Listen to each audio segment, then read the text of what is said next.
Residuos nucleares en cada paso del ciclo del combustible nuclear, con Hayrettin Kilic. Él es físico nuclear de formación en Turquía y Estados Unidos, ecologista y activista por la paz. Actualmente es el fundador del Green Think Tank de la Fundación Turunç, ubicada en Hoboken, Estados Unidos. All right. It looks like, how many people speak English here? So, talk, talk, talk. So the rest, you need the thing. All right. So to save the time, I may go faster. I am not going to take your time. So we'll follow him. And the reason I am here is to tell you radioactive nuclear waste in a different format, not as usual that what you hear. We start from the mining, milling, I start from the top. And why we are here, why we are here, and what happened, and why it happened.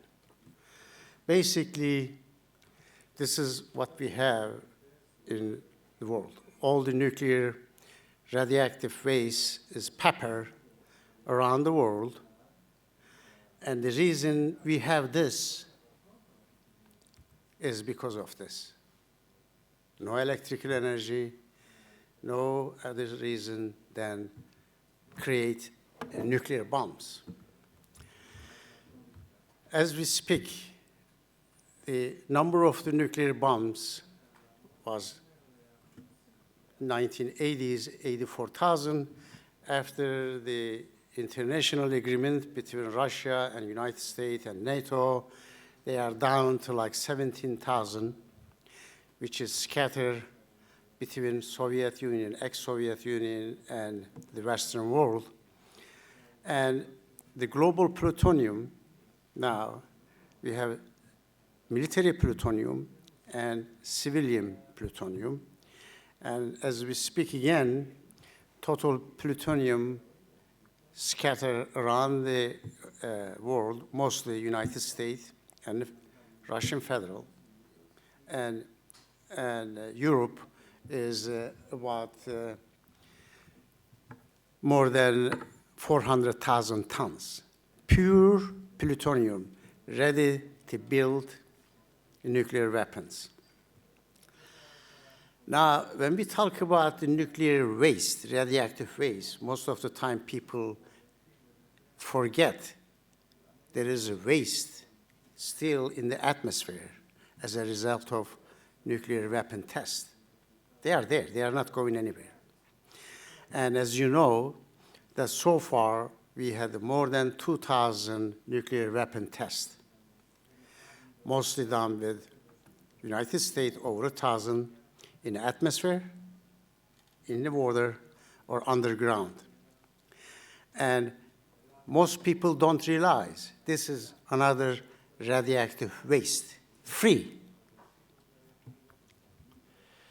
Now, of course, we have to put this in perspective.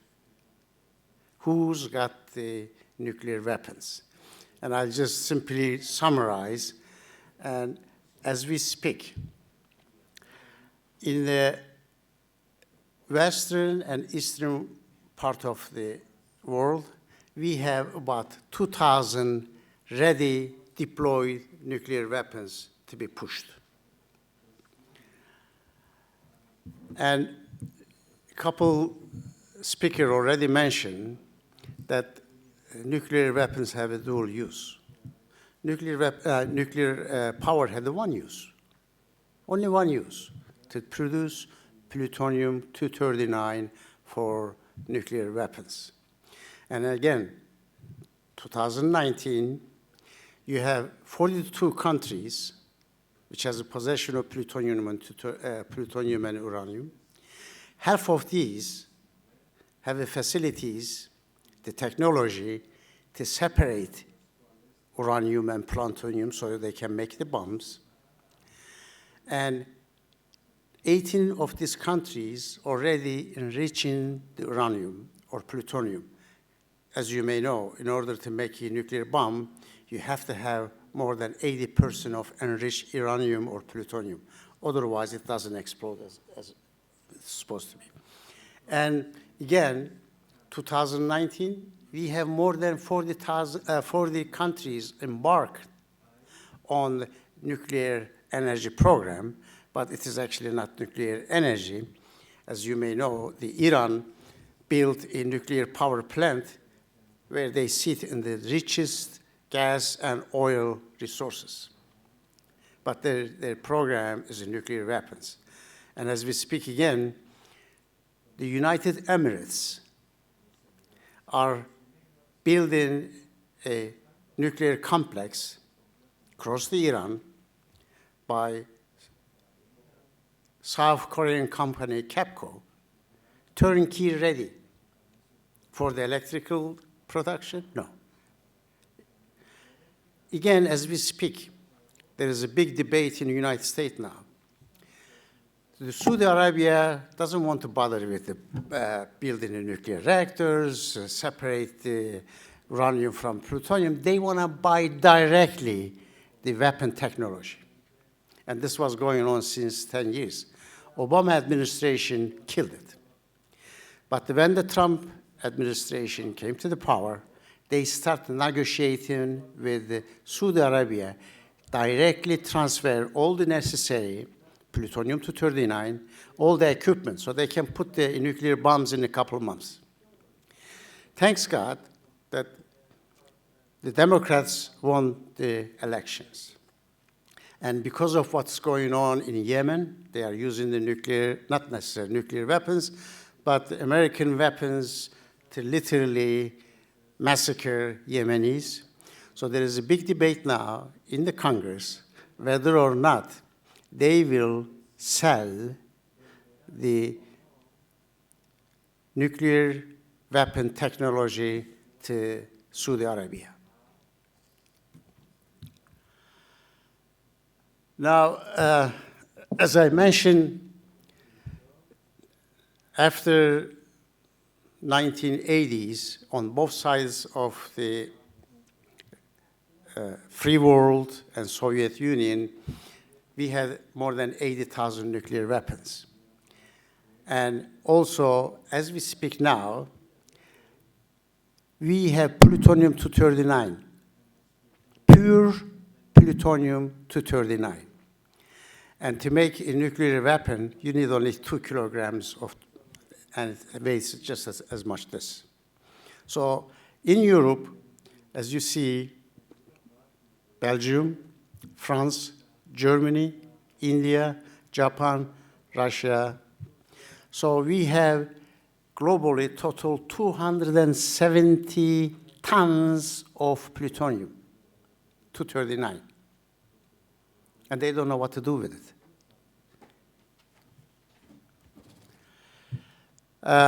Just a brief summary, I wanted to show you what is the existing nuclear weapons. In the United States, there is almost 2,000 ready, deployable anytime. Then the Russians have almost the same amount, and they are like more than 2,000. Then Britons have about 215. This is actually 300 because they always lie. Chinese have almost 300 nuclear weapons ready. And of course, the France, who's the #1 producer of plutonium-239 and sell it to mostly Japan or even North Korea. We think they were selling it in North Korea. They claim that they have 300 nuclear weapons, but it is probably twice more. And as you know, the Indian nuclear power program started clandestinely, and they smuggle all the parts and pieces from Germany, Holland, and Canada. And they have roughly about 200 nuclear weapons. Of course, the Pakistanis, to protect themselves, supposedly, they did the same thing, and they have about 200 nuclear weapons. And Israelis, it is all speculations, but we believe that they have more than 100 nuclear weapons ready, programmed to certain parts of big cities in the Middle East.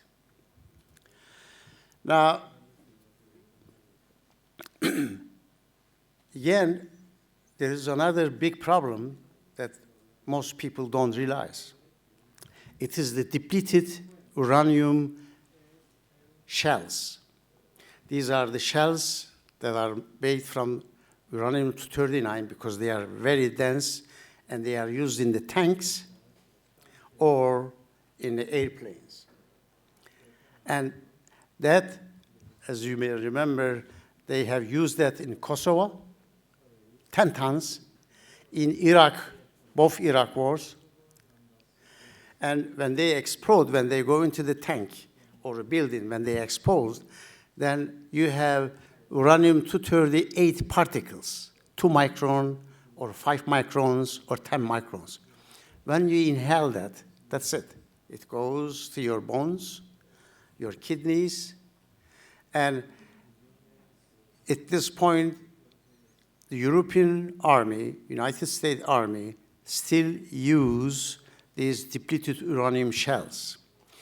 And I am a part of also a movement in United Nations. We are trying to pass an international law forbid to use this kind of weapons because it's basically chemical weapons, plus radiologically toxic metal. Now, we have a certain amount of nuclear fuel in the world. That is known. And at one point, we are going to run out of it, unless we start to use plutonium-239 as a MOX fuel. That is the mixing plutonium-239 with uranium-238. And I am going to show you some numbers. It's not pleasant. I am sorry. I wish I could give you good news. But these are the official numbers. It's not the Greenpeace. It's not your organization. These are official numbers from official side. This is the estimated radioactive materials waste. Now, you see the list of the countries. I don't want to take your time, but you see them. So as we speak, and this is about 10 years ago. So you got to add another 100,000 tons. So at this point, we have more than 3,000 tons of heavy metal. Now, by the way, when they say the nuclear cartel industry say heavy metal, and most people don't understand what the heavy metal means. Heavy metal means a fuel assembly. A 1 megawatt nuclear power plant has a fuel assembly is 1/4 of this room.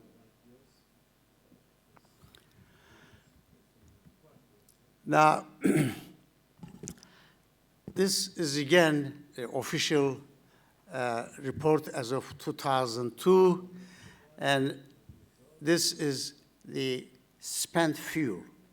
In other words, the fuel that's taken out of the nuclear reactor because it's not producing electricity anymore, but it has to be saved in the pools than the final installation. And as you see, again, European countries, Russia, United States, and we have a total of, these are, by the way, metric tons. 10 to the 6 means 6 zeros after this number. Now, there was another independent study done again by the Hoppel and his friends. This is the information as of 2011. And I don't know, I think yesterday, you may not be here, some of you, I mentioned how this thing started in the United States after the Second World War. I'm just going to briefly repeat again if you were not here yesterday. After the Second World War, at the beginning of Cold War, in the United States, President Eisenhower started a new project, Atom for Peace, in which that we use the nuclear energy to produce electrical energy, which is so cheap the emitter. With this, in the United States, the federal government called up on the company, said, look, we'll give you the credit, we'll do the financing. We want you to build the nuclear reactors as quickly as possible. In those days, in 1960s, they were, in 2 years' time, they were building nuclear reactors. They said, we'll give you the fuel, we'll do the financing with one condition. When the plutonium-239, which does not exist in nature, it is created in the nuclear power plant during the chain reaction. When the uranium-238 is bombarded with the neutrons, then plutonium-239 is created. They said, we'll come in certain time, close the plant, we'll pull out all this fuel assembly when plutonium reaches the maximum value, and we'll give you new fuels with one condition. The spent fuel is federal property. And they take them to the reprocessing plants to pull out plutonium-239. But it is a very expensive process. And all these heavy metal assemblies have to be melted in arsenic and all the toxic acids. So if this is like a 20 cubic feet fuel assembly, then the new waste, which is liquid, is 2,000 times more the volume, including all the toxic acids.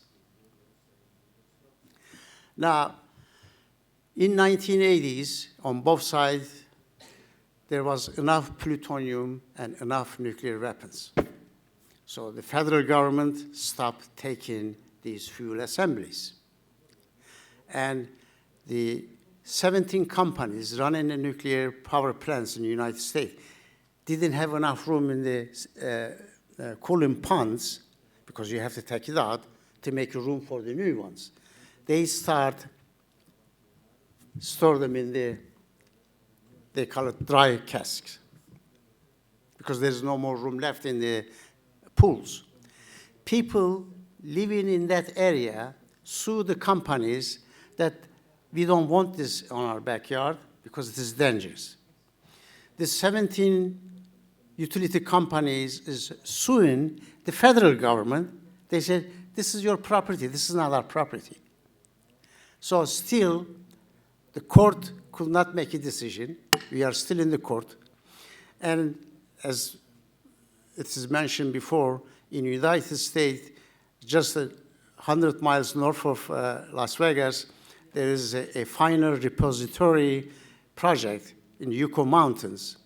And since 15, 20 years, there is almost 5 miles, a black hole, cost about $15 billion, and there is still not 1 gram of nuclear waste deposited there.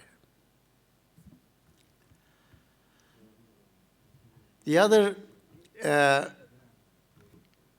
radioactive waste, which is usually not explained well, is what is in the cooling ponds. When you have a reactor, when you start, you get the fuel assembly that's only uranium-235 and plutonium and uranium-238. And if, let's say, if this radioactivity is 1 curie, after 1 or 2 years of burning that fuel, you have this spent fuel. We call it spent fuel, but it is, again, misleading. It is 1 million times more radioactive, because during the chain reactions, there are hundreds of new isotopes created, which does not exist in the nature. The isotopes of iodes, isotopes of cesium, isotope of tritium. These are the gases, mostly. And during the regular, normal operation of the reactor, these gases are created constantly. So depending on the country regulations, these gases has to be taken out of the main chamber and either released into the atmosphere or the water, or if it is beyond and too much, they have to be restored in the tanks. And these cooling ponds are actually more dangerous than the nuclear reactor itself. This is a typical calculation if what happens if one of the ponds gets burned, like what happened in Fukushima. If you remember, in Fukushima, we had 4 reactors, and each reactor has a cooling ponds. We know from the measurements, number 4 pools, when it burned, because it ran out of the cooling water, it released more radioactive isotopes than the 4 reactors put together. So this is another misleading information with the nuclear cartel. Oh, we have this spent fuel. They don't even say radioactive most of the time. But I'm going to emphasize again, those waste, radioactive waste, are more dangerous than the reactor itself. This is the Yucca Mountain black hole. Now,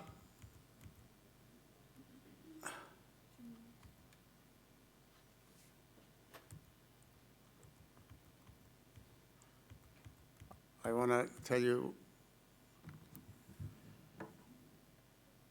till 20 years ago, we had no idea how the nuclear industry save or reprocess the nuclear waste. But in 1993, there was an international convention that all the countries that was involved in the nuclear energy, or actually nuclear weapons, had to declare how much illegally they dispose the nuclear waste into the oceans. And these are the numbers.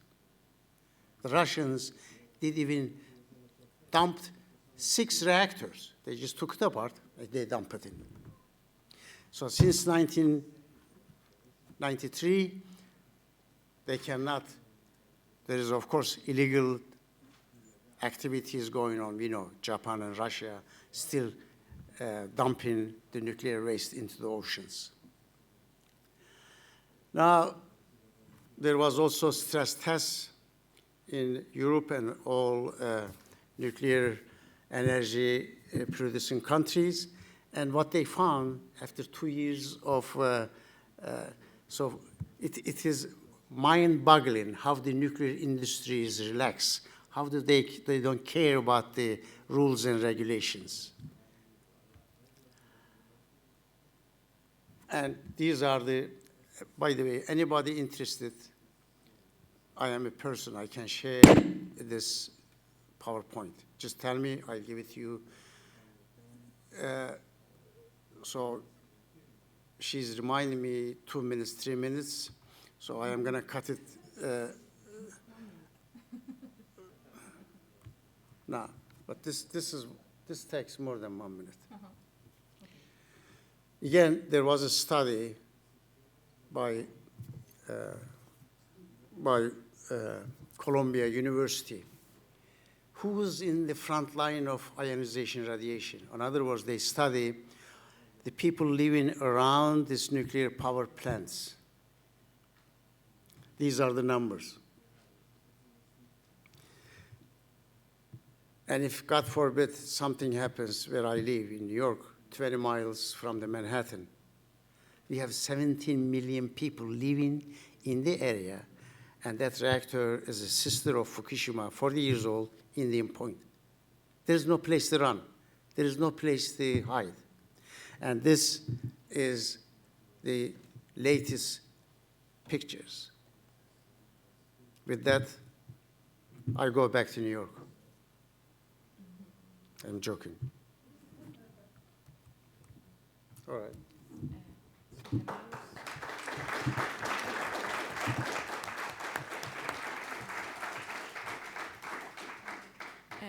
Tenemos poquito tiempo y quizás para 2-3 minutos como mucho de preguntas.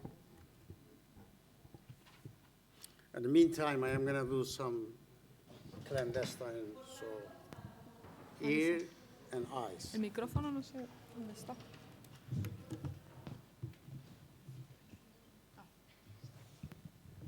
Marisa había pedido la palabra. Gracias. Muchas gracias por la interesante charla, porque todo el mundo pensamos en los residuos de... Un momento. Uy. One second. Ah, cierto.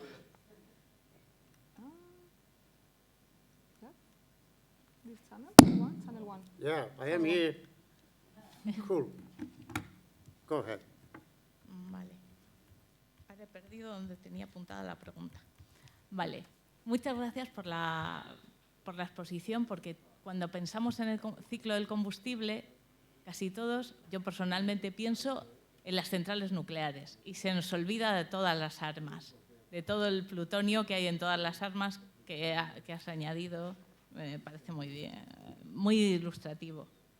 Y quería preguntar si tenía información de un submarino soviético, el K-8, que se hundió cerca del Golfo de Vizcaya, que es algo de lo que yo personalmente me he enterado el mes pasado, y es una cosa que pasó en los 70, en el año 1970, por si tenía algo de información.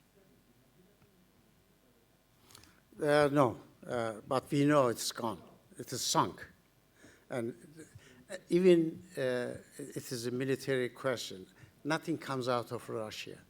The Russians did destroy Kazakhstan, Kyrgyzstan, Karachay. They are the worst. I gotta be careful.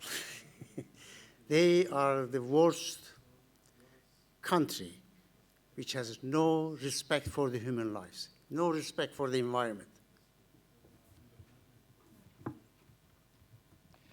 Sí, quería preguntarle cuál es su opinión sobre la solución que da la industria nuclear al tema de residuos nucleares para bajar la actividad, que son los reactores reprocesadores. Que bueno, se han construido unos cuantos en Francia, el Fénix, el Super Fénix, y el problema fundamental que tienen estos reactores es que son bastante inestables. O sea, quería preguntar si un poco sobre su opinión sobre esta solución que da la industria nuclear al tema de los residuos nucleares de alta actividad. It is a big lie. There is no solution. There is no solution. In nuclear physics, we know once you create an isotope like plutonium-239, 24,000 years it's going to radiate till it becomes like a piece of rock. All the solutions they suggested, vitrification, you mix the waste with the glass, supposedly will stay forever. In 40 years or 30 years, it disintegrated. They inject, especially in Russians, they inject the waste into the deep earth, like 500 to 1,000 meters. But a couple of years later, they find out 100 kilometers somewhere else, the thing is pumping out because the earth is alive. And scientifically, there is no solution. There's no, once you create it, it is going to stay there almost forever. It is just $1 billion lie.